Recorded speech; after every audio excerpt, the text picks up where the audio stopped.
Hello, my dear students. Today we are going to do a topic on writing skill, that is statement of purpose. I am referring to page 154 of the textbook. Now, let us try to understand what is statement of purpose. A statement of purpose is an application made to a university to seek admission to a particular course. It's an essay which describes you as a person, your aims, and your ambitions. So, suppose if you wish to take admission in a foreign university, along with the registration form, you need to write an SOP. Why? Because they say that they want to know more about you. They want you to describe yourself. They want to know your aims and your ambition and the qualities that you have.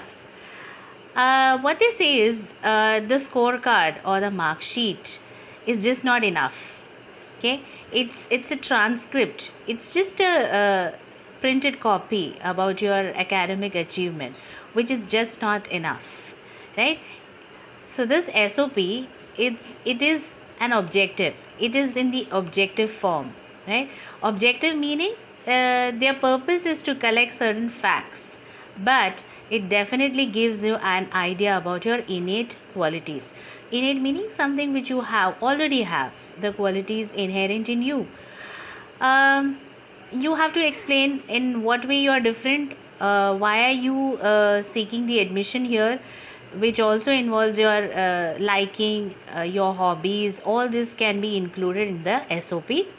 The SOP is a gateway meaning an entrance to your career.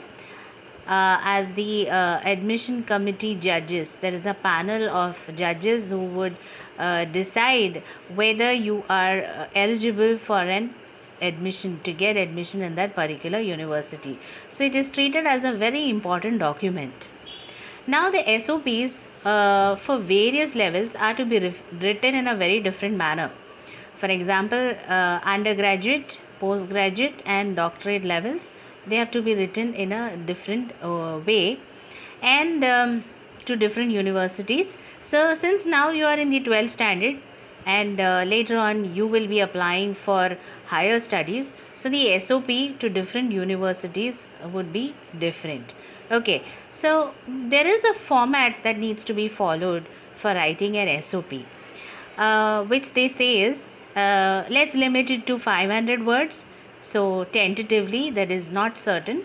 5 to 6 paragraphs you can stick to, and then paragraph wise, the first paragraph you could talk about, give your personal introduction, who you are, your background, your aim in life. Okay, second paragraph you could talk about why you wish to join this particular course. Third paragraph you could highlight your qualities. Fourth paragraph, if you've joined an internship program earlier, you can mention about that. Then fifth paragraph, again you are going to mention how by joining this particular university it's going to be beneficial for you.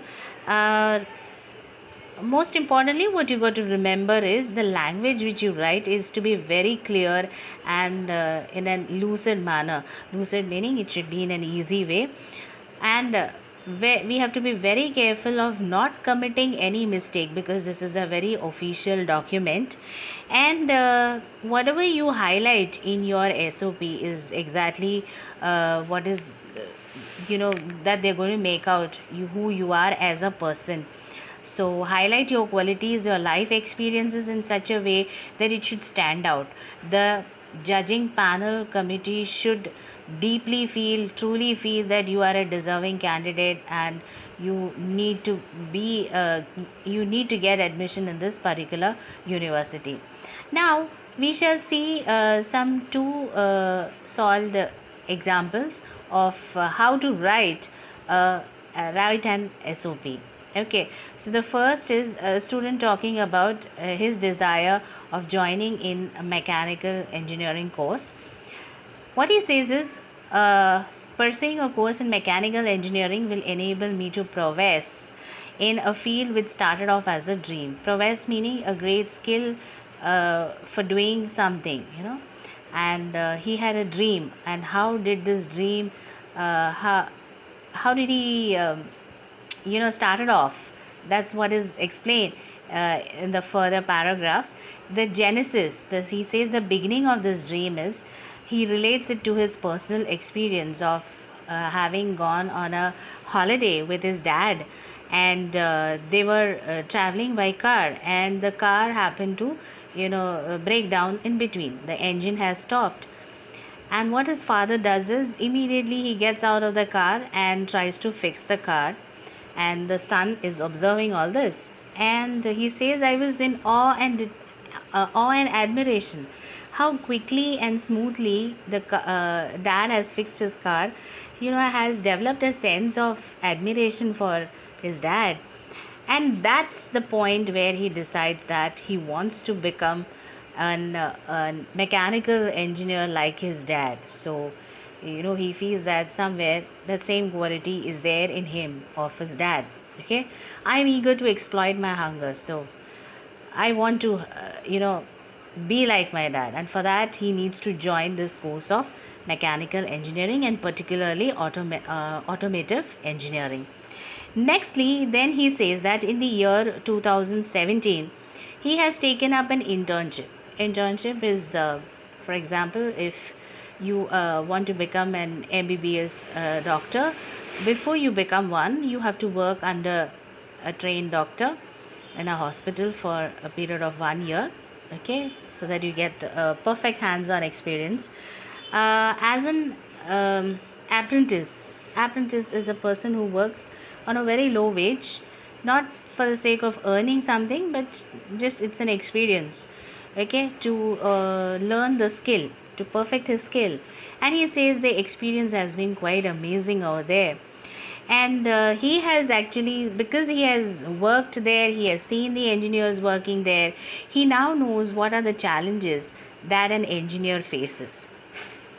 And then he says, I have learned the basics of lathe and milling machines. Lathe is actually a machine which is used to shape wood and metallic objects.